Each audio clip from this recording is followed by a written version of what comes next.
October 8th. I drew more lines in my head last night. And this morning, before I'd created a satisfactory picture, we had a caller.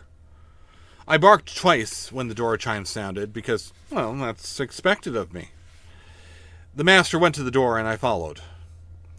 A tall, solidly built man, dark-haired, was on the stoop. "Hello," he said. "My name's Larry Talbot. I'm your new neighbor, and I thought I'd come by and pay my respects." "Won't you come in and have a cup of tea with me?" Jack said. "Thank you." Jack led him into the parlor and seated him, excused himself, and went to the kitchen. I stayed in the parlor and watched. Talbot glanced several times at the palm of his hand. Then he studied me. "Good boy," he said. I opened my mouth, let my tongue hang out, panted a few times, but I didn't approach him. There's something about the way he smelled. An underlying suggestion of wildness. It puzzled me. Jack returned with the tray of tea and biscuits, and they chatted for a time. About the neighborhood, the weather, the recent rash of grave robbings, the killings. Yeah, I watched them, the two big men, the air of predator about each. I watched them sipping their tea, now discussing the exotic flowers Talbot cultivated and how they might fare even indoors in this climate. There came a terrible crash from the attic. I departed from the room immediately, bounding up the stairs, swinging around corners. Up another stair. The wardrobe doors were open. The thing stood before it. "Free!" it announced, flexing its limbs, furling and unfurling its dark scaly wings. "Free!" "I don't think so," I said, curling back my lips and leaping. I caught it directly in the midsection, knocking it back into the wardrobe again. I slashed twice, left and right, as it sought to seize me. I dropped down and bit one of its legs. I roared and threw myself on it again, slashing forward. It drew back, retreating to the rear of its prison, leaving the heavy scent of musk in the air. I shouldered the door shut, reared up, and tried to close the latch with my paw. Jack entered just then and did it for me. He held his knife loosely in his right hand. "You are an exemplary watchdog snuff," he stated. A moment later, Larry Talbot came in. "Problems? Anything I can help you with?" The blade vanished before Jack turned. "No, thank you. It was less serious than it sounded. Shall we return to our tea?" They departed. I followed them down the stairs, Talbot moving silently as the master. I had a feeling somehow that he was in the game and that this incident had persuaded him that we were too.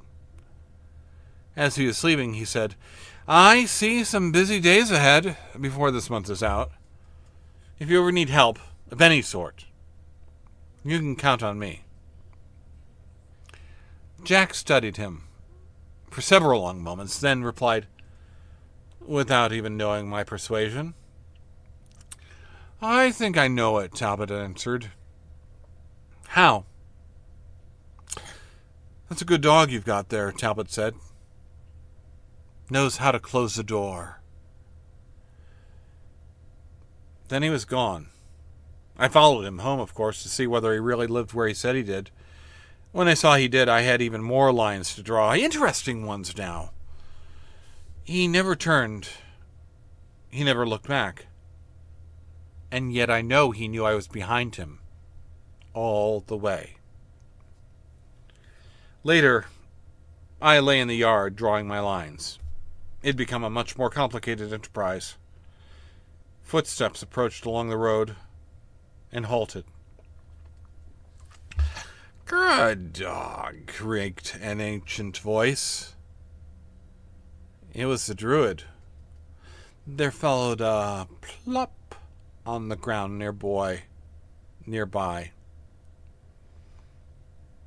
Almost as if something he'd tossed over the garden wall landed. "Good dog." I rose and inspected it as he passed along his way. It was a piece of meat. Only the most wretched of alley hounds might not have been wary. The thing reeked of exotic additives. I picked it up carefully, bore it to a soft spot beneath the tree, dug a hole there, dropped it in, and covered it.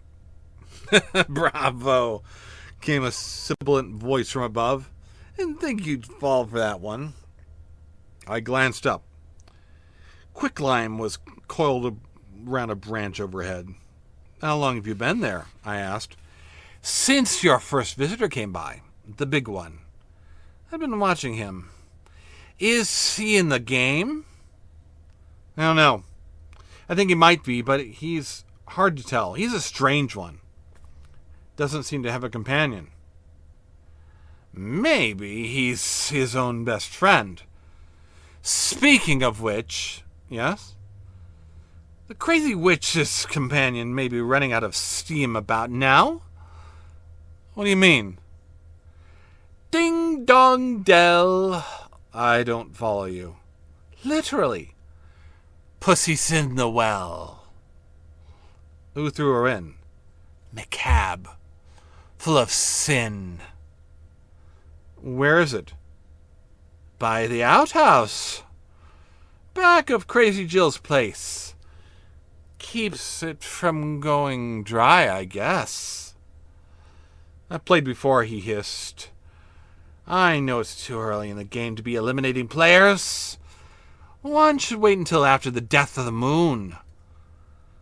"McCab and Morris are new at it, though." I was on my feet and moving.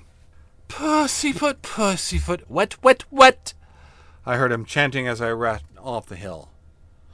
I mounted the hill and raced down it towards Crazy Jill's, the landscape flowing to a blur about me. I pushed my way through a hedge when I reached her place, saw it quickly, located the roof and the rock-girt structure and the bucket on its rim. I ran to its side, rested my forepaws along the ledge, and peered down in it. There was a faint splashing sound below. "Gray!" I called. A very faint "here" came to me. "Get off to the side. I'm going to drop the bucket," I called. The splashing grew louder and faster.